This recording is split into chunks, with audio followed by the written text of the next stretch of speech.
Ethan's world began to crumble the day his mother closed her eyes for the last time.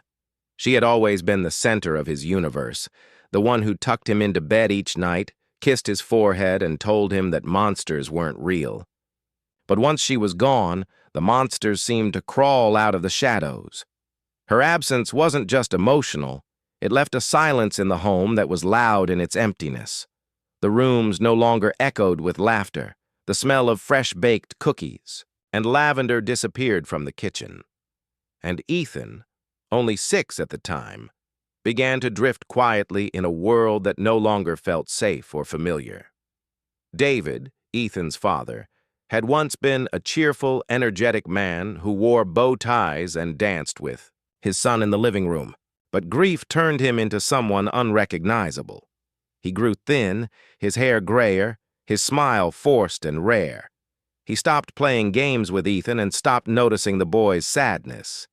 Instead, he buried himself in work and began seeing life only through the lens of his own pain. He still loved his son, but he didn't know how to show it anymore. When Vanessa came into their lives, it was as if a storm cloud parted, for David at least. To him, Vanessa was warmth, laughter, hope. She was beautiful, graceful, and charming in all the right ways. A friend had introduced her at a small charity function, and within weeks David was hooked. She laughed at his jokes, praised his resilience, and told him she admired how he kept everything together. For the first time in years, David felt alive again. The relationship moved quickly, too quickly. Within a few months, Vanessa was spending most of her time at their house, and shortly after, David proposed. He believed he was giving Ethan a new mother, someone who would fill the void left behind. He couldn't see what Ethan saw. Vanessa had a smile that never quite reached her eyes. At first, Ethan tried to like her. He missed having a mother and desperately wanted someone to care for him again. But Vanessa's kindness was a performance, rehearsed and cold. She offered him compliments that felt stiff, bought him toys he didn't ask for, and tried to mother him in the most superficial ways. Ethan was polite, but quiet. He spent more time with Max, his mother's loyal German shepherd, who never left his side. Max had always been there, his silent protector, licking Ethan's face when he cried, sleeping at the foot of his bed each night. The first real sign came weeks after Vanessa moved in. One afternoon, Ethan was sitting on the living room floor, building a tower out of blocks, when Max walked over and sat beside him. Vanessa entered the room, eyes narrowed, lips tight. "You know," she said, her voice low, "you really should play outside more. Boys your age need exercise. Sitting inside all day makes you lazy." Ethan looked up, startled. "But I was just—" "Don't argue," she snapped, then glanced toward the window. "Go outside, and leave that dog in here." Ethan obeyed, without a word. From then on, moments like that became common. When David was around, Vanessa was sweet, patient, and doting. She would stroke Ethan's hair and call him darling. But when they were alone, her tone shifted. "Pick up after yourself. What are you, a pig? Why are you always so slow? Honestly, you make everything harder." Her criticisms weren't loud, but they cut deep. Ethan stopped talking as much. He started walking with his shoulders hunched and flinched slightly when she raised her voice. Max noticed too. He would stand in front of Ethan during those moments, a silent wall between boy and woman.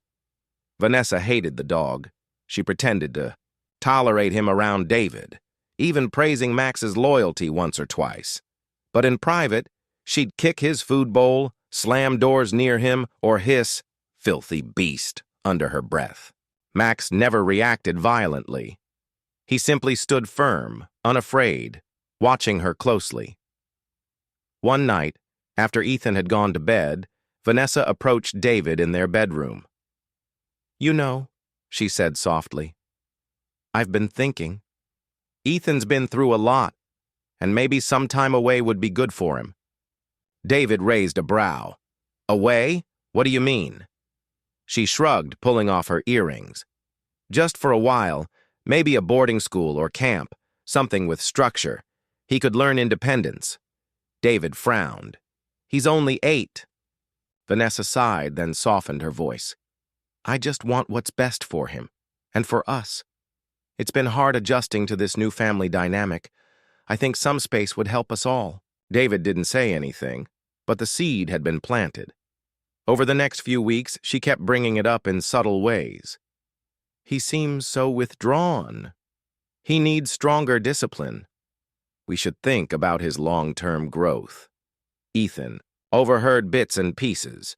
He started sleeping with Max curled right against him, the way he used to sleep against his mom's chest when he had nightmares. One day, while Ethan was brushing Max's fur, he whispered, I don't think she likes us, but I like you, Max. You're my best friend. The dog licked his hand, eyes full of understanding. The idea of a trip came suddenly. Vanessa suggested a family getaway to a riverside cabin she claimed to know about. It'll be peaceful, she said cheerfully. A chance to connect as a family, just us and nature. David thought it was a lovely idea. He booked the weekend right away. Ethan said nothing, but his stomach clenched at the mention of the river. Something didn't feel right. That night, Max growled softly at Vanessa as she passed Ethan's door. She stopped, stared at the dog, and then smiled. But it was a smile that chilled the room. The cabin stood in eerie silence as the family arrived, nestled by a river that snaked through the dense woodland like a silver thread.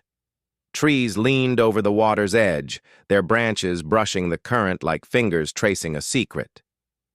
The air was thick with the scent of moss and decay. David stepped out first, stretching, exhaling deeply. Perfect, isn't it? He said with a smile that didn't quite reach his eyes. Ethan followed, clutching Max's leash tightly. The dog's ears were perked, his stance alert. Vanessa emerged last, sunglasses on, face unreadable. Let's make this a weekend to remember, she said, her tone unnervingly cheerful. The moment they stepped into the cabin, Ethan felt a weight pressing down on his chest. The wooden floor creaked beneath his small feet, and the windows were too high for him to look out. Vanessa took charge, assigning rooms quickly. Ethan was, given the smallest room, barely big enough for his bed and Max. He doesn't need much space, she said dismissively. David didn't object. The first day passed with strained pleasantries. They hiked a short trail where Vanessa insisted Ethan lead. The path was narrow, roots snaking out like traps. Ethan stumbled often, each fall earning a sigh from Vanessa. Pick up your feet, she scolded. Max stayed glued to the boy's side, occasionally nudging him upright. David trailed behind, camera in hand, oblivious to the tension. That night, while David prepared a small campfire by the river, Vanessa pulled Ethan aside. Her smile was tight. Let's go for a little walk, just us. Ethan hesitated. Max growled low. Vanessa glared at the dog. Leave him. Just for a moment. Ethan shook his head. Max comes with me. Vanessa's eyes flashed. You're such a stubborn little brat, she hissed, then quickly masked it with a laugh as David called out. You two coming? They sat around the fire, the flickering light casting long shadows. Vanessa told stories, her voice smooth and warm, but Ethan barely listened. His eyes were on the river, dark and endless. When it was time for bed, he and Max curled up together. He whispered into the dog's fur. I don't trust her. Something's wrong. The next day, Vanessa suggested fishing. David was thrilled, and spent the morning teaching Ethan how to cast a line. For a brief moment, Ethan laughed, really laughed, as he reeled in a small fish. David hugged him, pride in his eyes. Vanessa watched from the porch, arms crossed. Later, while David napped, she approached Ethan by the riverbank. Let's play a game, she said sweetly. Stand near the edge and close your eyes. Ethan frowned. Why? Trust me, she said. Max barked sharply. Vanessa flinched. Ethan stepped back. I don't want to. Her mask slipped again. You never want to do anything I say. You think you're special because your daddy loves you, but he'll forget all about you when you're gone. Ethan stared at her, wide-eyed. You're mean. Vanessa leaned in, eyes cold. You're in the way. Always have been. Maybe. It's time someone taught you a lesson. Max lunged, not with teeth, but with force. He barreled between them, knocking Vanessa off balance. She stumbled, falling back onto the wet earth. She shrieked, "Get that mud away from me!" David came running. What happened? Vanessa's face twisted into a sob. The dog! He attacked me! He's dangerous! Ethan shook his head. He was protecting me! David looked between them, unsure. Vanessa, are you hurt? She sniffled, dabbing her eyes. Just scared. I think maybe Ethan and the dog should go back early. David hesitated, torn. Let's just get through the weekend. That night the air was heavier. Vanessa was quiet, brooding. Ethan barely ate. Max refused to leave his side, growling softly whenever Vanessa passed. David tried to keep the peace, but the cracks were spreading. On the final day, Vanessa woke early. David was still asleep. She went to Ethan's room, opened the door silently. Wake up, she whispered. Time for one last walk. Ethan blinked, unsure. Dad said we were leaving soon. This will be quick. A goodbye to the river. Max growled. She glared. Tie him up. He needs to rest. Ethan, groggy and confused, obeyed. He tied Max gently to the bedpost. I'll be right back, he whispered. The dog barked once, then sat, tense. The walk was silent. Vanessa led him away from the cabin, down a narrow path by the river. The water glistened, deceptively calm. When they reached a bend, she stopped. Her face was blank. You ruined everything, she said quietly. Ethan's heart pounded. What do you mean? You. Always in the way. If it weren't for you, David would have married me months ago. We'd have a life. But no. You had to. Be the broken little boy. The sympathy sponge. Tears welled in Ethan's eyes. I didn't do anything. She stepped closer. I tried to be patient. I did. But some lessons are only learned the hard way. She reached out, grabbing his shoulders. Ethan struggled. Let me go! From the trees came a furious bark. Max, the dog, tore through the underbrush like a bullet, his leash trailing behind. He launched himself at Vanessa, knocking her back. She screamed, losing her balance, slipping near the river's edge. David appeared moments later, breathless. What the hell is going on? Ethan cried. She tried to push me. Vanessa, soaked and muddy, screamed, That dog is insane! He attacked me again! Max stood protectively in front of Ethan, growling. David looked at his son, then at Vanessa. Ethan, tell me the truth. Ethan, shaking, nodded. She's mean when you're not around. She wanted to hurt me. David's face hardened. Vanessa, get your things. You're leaving, she gasped. You believe him? I believe Max, David said, and I believe my son. Vanessa screamed in frustration, storming off. David turned to Ethan, pulled him into a hug. I'm so sorry. I should have seen it. Max barked once, then sat, tail wagging. Back. At the cabin, David made some calls. Vanessa left that day. Ethan and Max never let each other out of sight again, and David began the slow journey of healing his family, knowing they owed everything to a loyal dog who had never once let his boy down. The early morning mist hung low over the river, wrapping the world in a damp, heavy silence. Vanessa paced along the edge of the cabin porch, her lips pressed into a thin line. David had driven into town for supplies, leaving her alone with Ethan and the dog. This was it, the perfect opportunity. She had spent days waiting for a moment like this, rehearsing her words and forcing a calm exterior. Inside, her mind churned with irritation and resentment. Ethan, That quiet little nuisance, had become an obstacle to everything she wanted. And Max, always watching, always growling low in his throat when her hand brushed too close to the boy, he was the real threat. Ethan sat near the edge of the river, tossing pebbles into the flowing water.